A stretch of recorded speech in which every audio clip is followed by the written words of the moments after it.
Hey guys, Jono here from Perma Performance. So this is part 2 of our video where we're looking at an insight into understanding the mechanisms behind back pain or potential back discomfort on the bike. In this video, we're going to look at 3 simple movements that hopefully we can perform at home as a means of just finding some movement and some length around key areas of our body. So the 3 positions we're going to look at, a single leg hip thrust, a split squat position, and also a single leg hinge.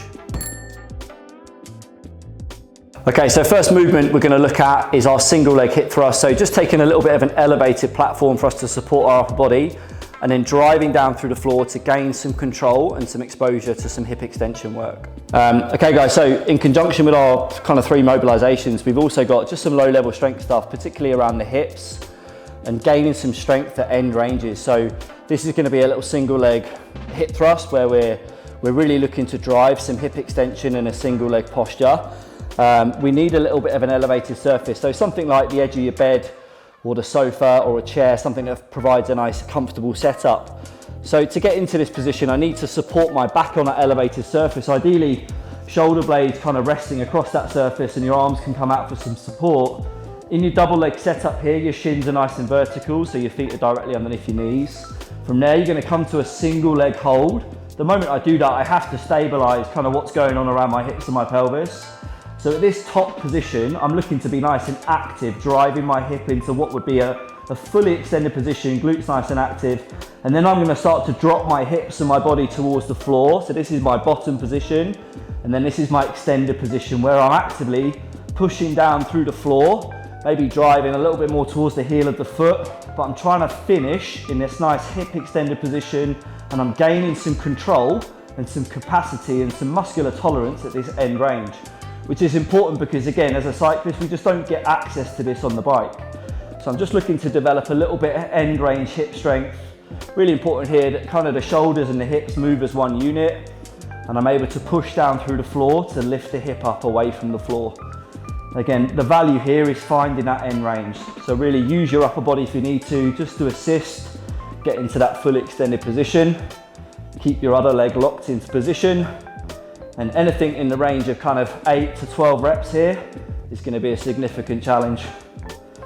So second movement in the series is going to be our split squat. So setting ourselves up in our 90-90 position, shin nice and vertical, back knee underneath the hip, and then just exploring taking our body down and up in that split hip position, again establishing some length on that back hip.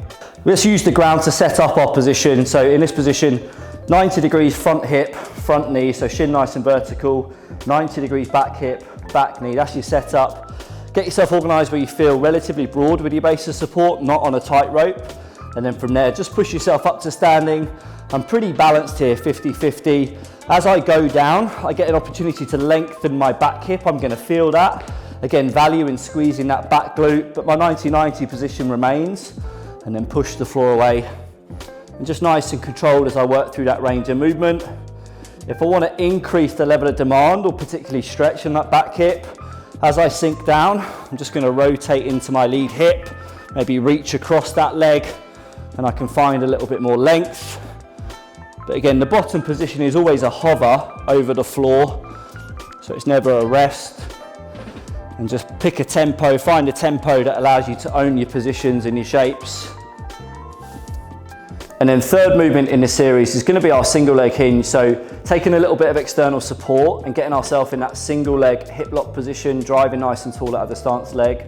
And then just as we move into that hinge position, establishing some length on the glute and on the hamstring before driving back up to that strong hip lock position. We're going to use a little bit of external support and we're going to work into what we call like a little bit of a single leg hinge position. So just using a door frame or whatever you've got access to in just terms of reducing the stability demands and the balance demands so that we don't have to worry about that and we can get some good quality movement. So this is my start position and what we call like a hip lock position. So all I'm focusing on here is pushing nice and tall out of my stance leg. So I'm not sunk down. I've driven up nice and tall out of my hip. I've kind of got my opposite hip and knee locked at 90. So this is my top position, nice tall posture, nice and stacked, head hips, knees and feet. And from there, I'm going to use this as a bit of a guide, but I'm just going to start to work into what we call like a hinge position. So this involves not too much knee bend. I've taken my hips essentially back behind me, taking my hips into some flexion. In this position, I've got some good load through my hamstring and through my glute. So this is a bit of an active lengthening process for me. And then I can just get some good quality reps moving in and out of that position. Again, the benefit of holding on to something is that we're limiting the stability demands, balance is out of the question, and I can just focus on the quality of my movement here. When I get into my hinge position, a couple of key coaching points.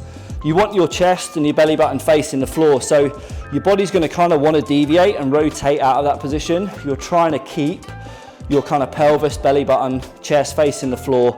Landmarks here are kind of shin nice and vertical, so we don't want too much knee bend and flexion. We want to be able to keep that knee relatively stable and shin vertical so that I can just place a little bit more demand and length on my hamstring and then drive up nice and tall out of the hip.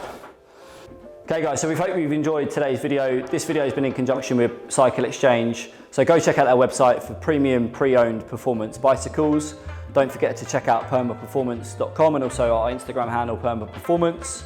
And don't forget to let us know how you get on with the exercises down below in the comments.